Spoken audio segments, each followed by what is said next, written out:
All right, Ecclesiastes chapter 9.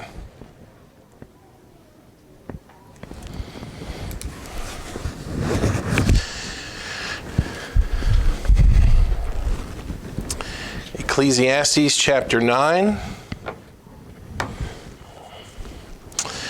In covering chapter 8 last week, we looked here as the preacher had given a fairly healthy dose about the reality of life and death and the lack of power that men have at that day. He saw some things that frustrated him. Let me really quickly hit verse 14 back in chapter 8. Verse 14 said, "There is a vanity which is done upon the earth, that there be just men, unto whom it happeneth according to the work of the wicked.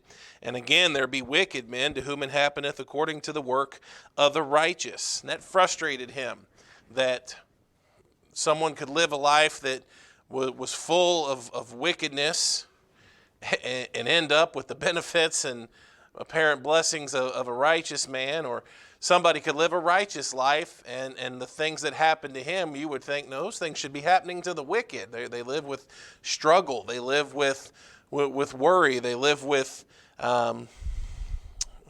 trial. So what was his conclusion? Solomon's conclusion in chapter 8 was, well, you best just then enjoy life while you can, right? Death is coming. Nobody knows when it's going to happen. Nobody knows what's going to happen to you in life, if it's going to be good, if it's going to be bad. So you best enjoy what you can when you can. Take advantage of life. Enjoy all that it affords you.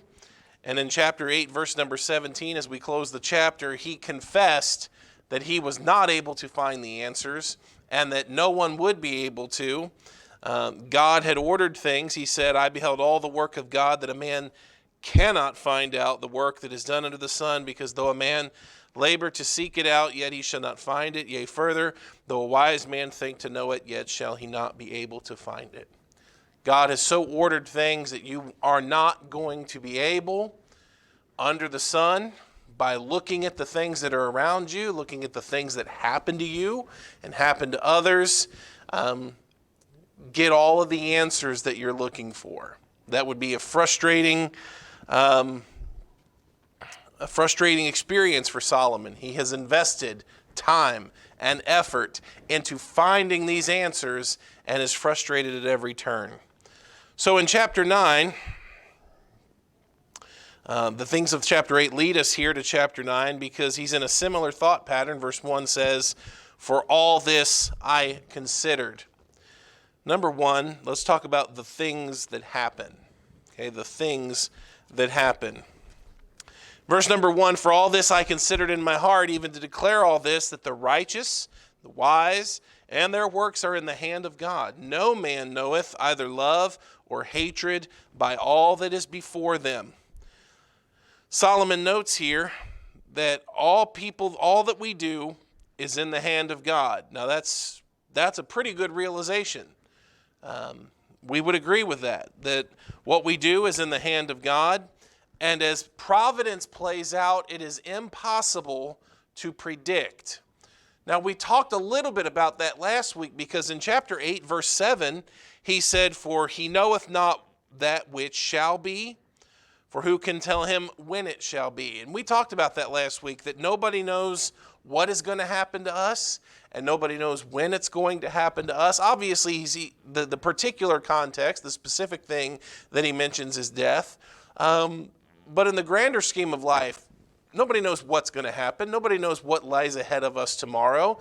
And even those things that we are assured of happening to us, like death, we don't know when that's going to happen. Now, all of that was covered in chapter 8. Nobody knows what, nobody knows when. But now he's going to throw another wrench into this, because he says, I can't even guarantee you why something happens. Right? As he reads here in verse 1, that all of our works, all that we do is in the hand of God, and no man knoweth either love or hatred by all that is before them. I can't even tell you why something happens to you. I cannot 100% guarantee you the why. If I see something bad happen to you, I don't know why that happened to you. I can't guarantee you that it's a punishment or a judgment from God. No more than if I were to see something good happen to you, say that, oh, well, this person must be right with God and God is blessing this person. That's not how that works out.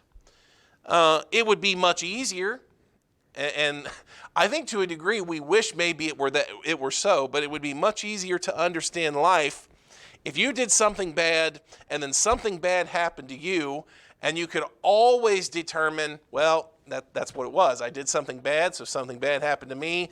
God was punishing me, or vice versa. Man, I've been living right. I've been faithful. I've been trying to serve. I've been doing things that are right, and I'm in a good spot in life. That must mean that God is blessing. That must mean that God is happy with me. Life would be a lot easier if that were the case, right? That we could always know the why and why things are happening. But life doesn't work out that way. You don't know that one thing or another happening to you is an indicator of God's happiness with you, right? Obviously, the story that everybody is familiar with is the story of Job and the comments that were made to him by his friends. Job had just tragic event after tragic event happen to him. He lost so much. Preeminently among those were his children. And it was easy to think that there's no way that some kind of tragedy of this magnitude happens if Job doesn't have his hand in the cookie jar somewhere, right? He's got to have done something to incur this judgment or this wrath from God. Of course, you and I read the book of Job, and you and I realize those things didn't come from God. Those things, God gave Job over to Satan to destroy his life, basically. And you would be mistaken to look at his life and the tragedy that befell him and say that God must not be happy with Job right now. In fact, it is exactly the opposite. God very much was happy with Job. God is the one that brought Job's name up in the conversation with Satan. Haven't you considered my servant Job? There's nobody like him in the entire earth, one that's upright and eschews evil. And Satan felt confident that he could touch Job, felt confident that he could make Job curse God because he was convinced, well, that Job only serves you because you've protected him. God, he only serves you because of all that you've given him. Let me touch him and he'll curse you. And God says, okay. Verse 1, no man knoweth love or hatred by all that is before them. He doesn't know what's going to happen to you. He doesn't know when it's going to happen. And now he confesses, I don't even know why it happens to you. Because there are times that the righteous appear to suffer. There are the wicked that appear to prosper. And an under the sun, an earthly view of life would tell you that probably shouldn't be that way. We want to be able to look at life and understand this person is struggling.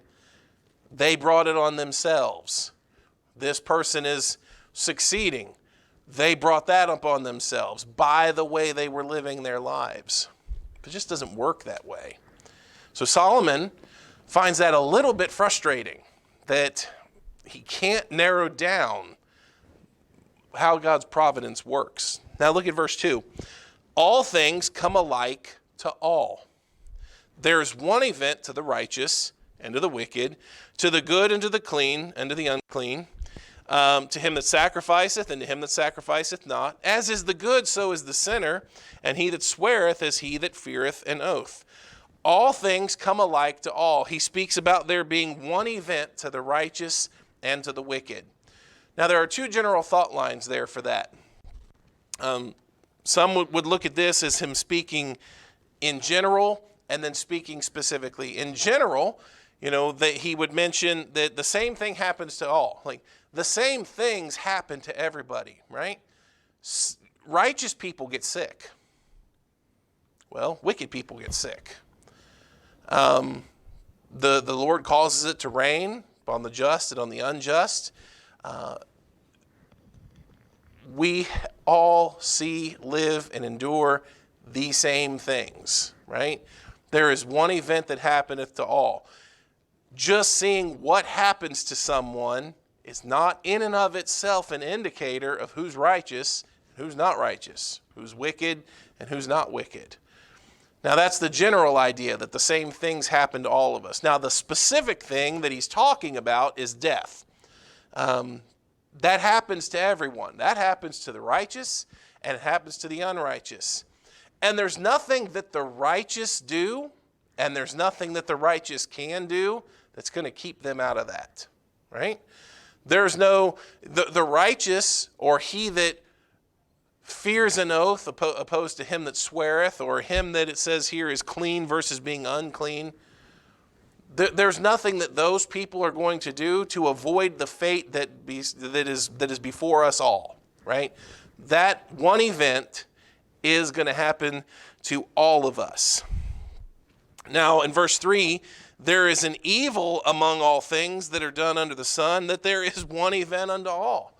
Now, he's just told you that there's one event to all, and now he's going to tell you how much that frustrates him and how much that bothers him. There is an evil among all things that are done under the sun, that there's one event unto all. Yea, also the heart of the sons of men is full of evil. Madness is in their heart while they live, and after that they go to the dead. Now, the thought of that upsets him. The idea or the thought that, you can live a life that was righteous. And you know what's going to happen? You're going to die. But the wicked, somebody that lives an unjust and a wicked life, you know what happens to them? They die. Now, the part of the frustrated Solomon about that is that, as he mentions here in verse number 3, he mentions the emphasis on the wicked part, that the heart of the sons of men is full of evil. Madness is in their heart while they live, and after that they go to the dead. The idea that somebody could just live so unjustly and then just die, like there was no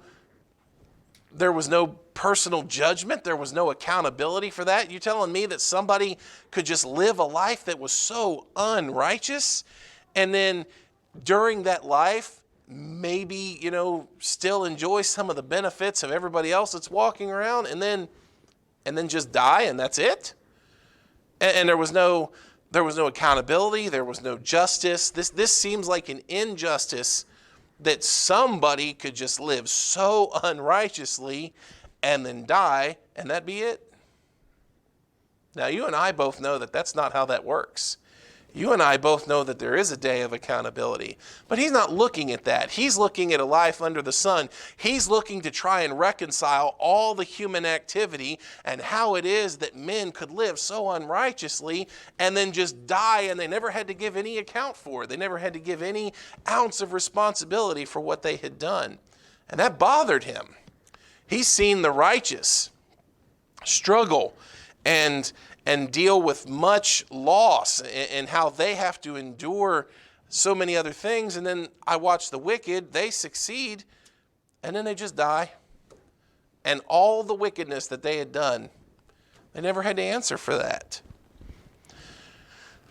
Now, verse 4, he says, "For to him that is joined to all the living there is hope. For a living dog is better than a dead lion." As long as a man is alive, there's hope. There's something to look forward to. You can tell when he's talking about death, he does not have a view of what is after this life. He is talking about dying and that being the end of it. And, while you're alive, a dog, a pitiful creature, but he's alive at least. The lion is the king of the jungle, right? He's the ferocious beast. But if he's dead, a living dog is better than him. Verse 5, "The living know that they shall die, but the dead know not anything, neither have they any more reward, for the memory of them is forgotten." The dead that have gone, they don't know anything about what's going on anymore. There's no more work for them to put in a reward. They're going to soon be forgotten. He's looking at death here as, that's it. They're done. And in a sense, he's very much right. That those that are dead, There's no more life for them to live. There's nothing else for them to participate in. There's no other works for them to do. There is nothing else for them to experience in this world. At least if you're alive, you've got a little bit of hope. There may be something that you can still get out of this. You may still be able to find that last bit of enjoyment or pleasure in this world that the dead don't get to feel or enjoy. Verse 6, also their love and their hatred and their envy is now perished. Neither have they any more a portion forever in anything that is done under the sun. When he talks about the dead, that's it. They're gone. They're not going to experience any more human emotion. They'll never again share in the experiences of this world. Now, number 2, let's talk about his conclusion then. If that is the case, if you're going to die, and I don't know when that's going to happen, and I can't even tell you why the things in life happen. I can't tell you that that if you died a good death or this kind of death, I can't tell you anything. I can't tell you the why. I can't tell you whether God's pleased with you or displeased with you. I've seen men live full lives of wickedness, and it looks like they never actually suffered a bit for that. They just died, and now there's nothing left, and now there's nothing else to do. What is the conclusion? Verse 7, go thy way, eat thy bread with joy, drink thy wine with a merry heart, for God now accepteth thy works. Live your life, enjoy your food, have a good time, because what might happen to you, I have discovered, isn't necessarily an indication of God's approval or not. Just enjoy life. I can't tell you what's going to happen. I can't tell you when it's going to happen or why. And if bad happens to you, I can't give you any serious or solid rebuke because I don't know if it happened to you because you were evil. And if good things happen to you, I can't congratulate you because I'm not really sure that you earned that through faithful service or good works. I don't even know why. I don't know what to tell anybody any more than, you know what, death's coming. And once you're gone, that's it. So live it up, or just enjoy it. Enjoy what's before you.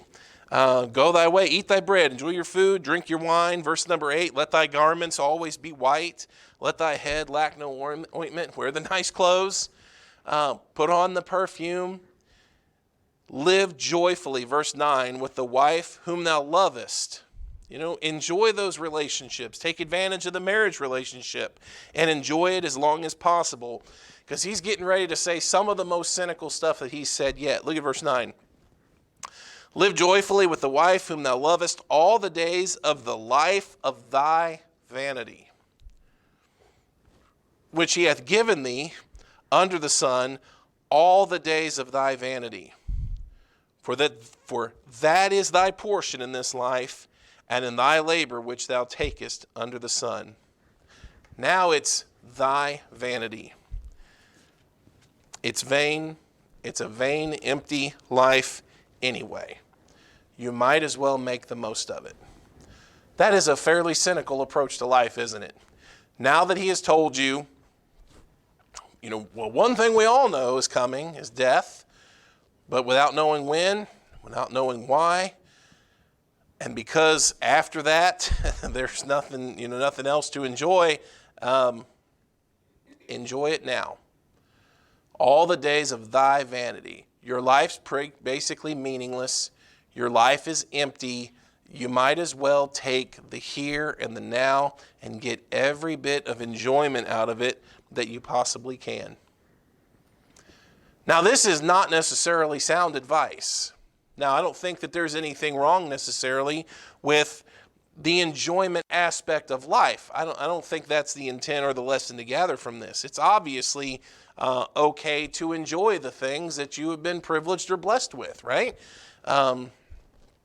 You don't have to be sour about enjoying the things of this world, the food and the clothes and the perfumes and the relationships. It's fine. That's great. If you have those things, enjoy them, make good of them, get great use out of them.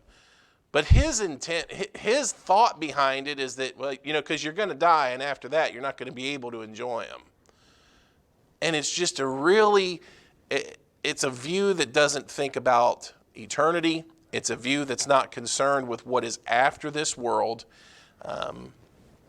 If righteousness isn't going to help you avoid that day,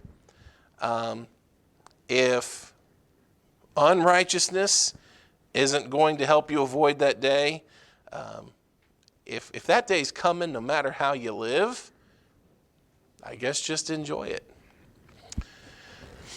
Now, that was his conclusion. Again, when you start with a faulty premise, you can get bad conclusions, okay? You are not, Solomon was the wisest man that ever lived, but we are not to take his word here as, he's right. He's not starting in the same spot that we should start from. Look at verse 10. Whatsoever thy hand findeth to do, do it with thy might. For there is no work, nor device, nor knowledge, nor wisdom in the grave whither thou goest. Get in there and live life to the fullest, because you get one life. Now, all of that is true.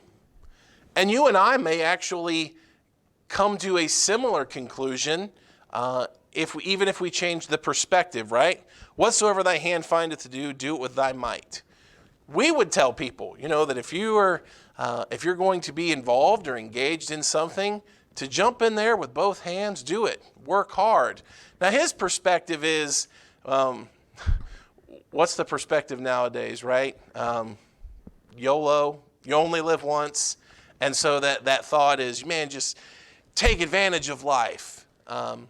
There are two different ways to look at that.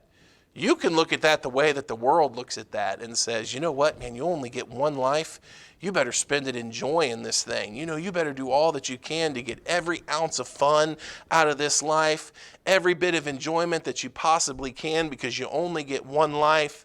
And you know what? That may be different than the perspective that we would take at that. And we might say the similar things like, you only get one life. And it is important for you to what you are going to do and be involved in, to be fully dedicated, to work as hard as you possibly can. Because we might go to places like in the book of Ephesians chapter 5, and I'm going to turn there so I don't misquote it. But where it tells us in verse 16 to redeem the time. Verse 15 said, see then that ye walk circumspectly, not as fools, but as wise, redeeming the time, because the days are evil. And wherefore be ye not unwise, but understanding what the will of the Lord is. The idea of, you only have one life, spend it wisely, that's not bad advice. Now, your perspective will determine what you think a wisely spent life is. This world thinks that a wisely spent life is one that invests all it can into getting all that there is out of this life. Get every bit of fun, get every bit of enjoyment, whereas our perspective may be, boy, we have a short time in this world, and the pursuit of Christ and righteousness, faithfulness, and spending this life wisely, since we only have one with which to serve him, that may lead us down a different course. So Solomon, in all that he has seen under the sun, in all that he has seen in this world, is basically saying, you get one life, spend it wisely.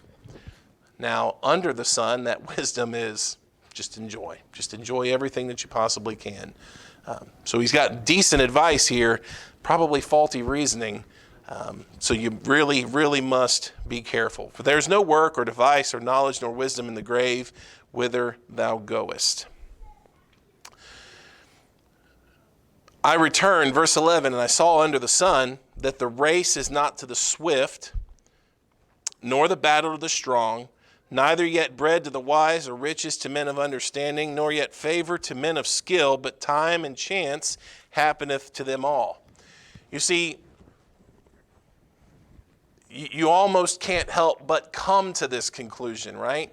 If you are going to discount the providence with which God works, Solomon has basically come down to say that it's kind of a matter of fate, chance, luck, what happens. He has looked at life and he has found that the fastest person did not always win the race. The strongest person did not always win the battle. The person that actually has the most cunning or the most skill was not the one that came out on top. And his conclusion for that was that he felt that luck or chance played a part in a man's success or failure. And that's how people look at this world. The J. Paul Getty, you may have heard of the Getty family, but when he was asked about his success, one of his answers once was, some people find oil and some don't. And basically it just had boiled down to, that's how the fate shook out. That's how chance played out in this world, that he found oil, found riches, found wealth, and others didn't. I don't necessarily, when you look at that, time and chance happeneth to them all. We are more than just a pinball bopping around the machine, hitting flippers, hitting buzzers. There's more to it than that. But you can almost see that he had to come to this conclusion. If you only look at things under the sun, if you discount God's hand, if you discount a greater view or a view that goes beyond this life, I can't explain why things happen the way that they do. If you're looking in this world to try and find answers, you know what you're going to find? You're going to find things Solomon found. Good people have bad things happen to them. Bad people have good things happen to them. And sometimes good people have good things. And then sometimes bad people have bad things. If you don't take any view of higher, if you don't give credit to a God who works all things, the Bible says, after the counsel of his own will, you know what you'll be left with? I can't really explain why these things happen. Things just happen, and it's all left up to chance. It's all left up to the fates. And nobody knows when bad luck's going to hit. That's what he says in verse 12. For man also knoweth not his time, as the fishes that are taken in an evil net, as the birds that are caught in a snare, so are the sons of men snared in an evil time, when it falleth suddenly upon them. And things happen, and one day you run on a string of bad luck, and that happens. This is some very, very interesting logic that Solomon has come to. But if you start if you start with a faulty premise, what is it, fruit of the poisonous tree? Further downstream, you start running into problems. If you want to take a view of life under the sun, if you want to take a view of life where you are going to pursue wisdom, pursue all interests, and figure out the meaning of life just by looking at what's going on, looking at the things that happen to people, you're going to come away with no better guess than it's by chance that these things happen. And if you got a life now, you may be a dog, but you're better off than those that are dead, because at least you have life. Jump out there and enjoy it, and do all that you can to enjoy it. That was his conclusion.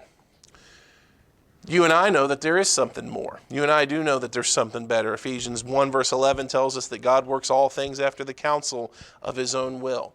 And while you and I both can say similar things, such as that we don't always know the why, we don't know why things happen, you and I have never left things up to chance. You and I have never left the ordering of this world, but I guess if I can't figure things out, it must just be random. It just must be random happenings.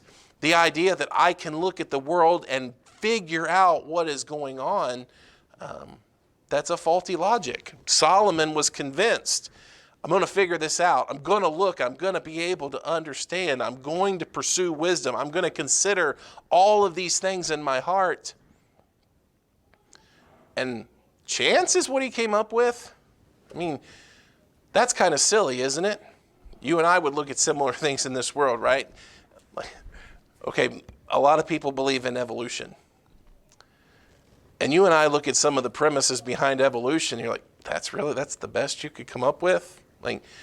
Okay, you wanted to discount God. And the Bible tells us that when you did that, you chose rather to give glory to the creation than the Creator. But really, this is the this is the path that logic took you down. This was the best that you came up with. And we're kind of looking that way at Solomon here in chapter 9. All right, lastly, number 3, let's finish the chapter.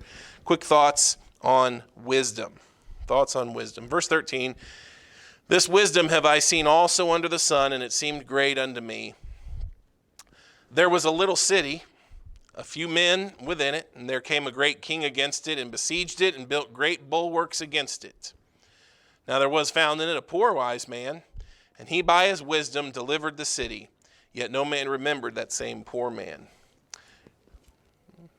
Wisdom is better, right? Of all the things that Solomon has said and all the questions that he has, he's still always seemingly come back to the same thought that, well, still wisdom's better. I can't understand everything. I can't give you all the answers, but from what I have seen, it's still better to pursue wisdom. And yet now he is going to confess. It's true, though, that wisdom's often unappreciated. And he tells the story of a city, and there wasn't very many people in it, and it was besieged, and it tells us there in verse 14, a great king came against it and built great bulwarks against it, and obviously a little city that's going to be surrounded by a tyrant king probably doesn't have much hope. And that appears to be the situation. But when there wasn't any hope left, it tells us in verse 15 that there was one poor wise man who had a plan. And by that plan, he actually spared the city. He saved the city from the onslaught that was coming against them. Saves the city. And in that moment, he's a hero. But guess what happens? Verse 15. Yet no man remembered that same poor man. In the moment, maybe he was a hero, but time eventually forgot him. Wisdom, Solomon concludes, it's probably the best way, but it's often unappreciated. In verse 16 he says, then said I, wisdom is better than strength. Nevertheless, the poor man's wisdom is despised, and his words are not heard. When the crisis was past, nobody really cared after that what the wise man had to say. Now, when everything was hopeless, and when they didn't have anything else that they could try, they tried the wise man's plan, and it worked, and it spared the city. But now that the crisis is past, nobody cares what the wise man has to say. And he's forgotten, and his words are despised. The words of the wise men are heard in quiet more than the cry of him that ruleth among fools. Squeaky wheel gets the grease, right? Those that speak loudest, the fool is heard for his much shouting. Verse 18, wisdom is better than weapons of war, but one sinner destroyeth much good. Solomon had seen the pursuit of wisdom, the dedication to it, had its advantages. But one sinner could come by, and one fool, one loudmouth, one obnoxious person, and totally undo a whole bunch of good that the wise man had done. So what is the thought there then? Well, he seems to be backing up his thought of just pursue what you can in this life and enjoy it. Wisdom's good. Wisdom is better. But I can't guarantee you that that'll help you make a name for yourself. I can't guarantee you that if you live a life that's wise and you share that wisdom with others, that it'll be appreciated or that it'll be long remembered. In fact, it'll often be forgotten. You're going to be trumped and outdone by a fool that has a loud voice. Wisdom is better than weapons of war. But you know who gets remembered? The fool that undoes and causes a lot of damage. Chapter 9 really comes to a head with the ideas of what happens when you discount any other view than just trying to figure things out by looking around at this world. I know we've seen that in pieces throughout this book. But in chapter 9, he's spoken of thy vanity. He's almost gotten to the point where he can't really tell you that anything means anything. Because I can't guarantee you that wisdom and righteousness will put you on this path, no more than I could say that unrighteousness and folly is going to put this person on this path. I would like to think, and Solomon would have liked to think that, you know what, I could have at least discovered some kind of consistency in life and be able to guarantee people that if you pursue what is right, it's going to be good for you and it's going to work out and you're not going to have any troubles. And I'd like to be able to sternly talk to people, listen, if you pursue this life of unrighteousness and wickedness, you are going to be in for nothing but a bunch of headache and trouble. Because he's like, I've seen that doesn't always work that way. You know what we can say because of our view that takes a little bit more into consideration? The life of righteousness is worth pursuing. And no, I can't give you any guarantees about this life. I can't guarantee you that a righteous life will keep you from dying tomorrow, keep you from getting sick tomorrow, keep the stock market from crashing tomorrow and you in the poorhouse. But our righteousness has a much greater context to it. We are looking beyond this world. We are looking to things beyond this life, the world that is to come. And when we stand before the Lord and when we give an account to Him, we will discover that the righteousness of our lives, the faithfulness, the service, all of those things, they weren't meaningless. They were valuable. Just as we will discover that the times of sinfulness, unfaithfulness, or wickedness, they were lost. That's lost opportunities, lost times. Okay, we're not just bingo balls in the circle that are bouncing around. It means something. Okay, Solomon hasn't figured that out yet. Okay, he's got a very focused view, just looking around him. We take a greater view. All right, Father, we're thankful to come today. We are thankful for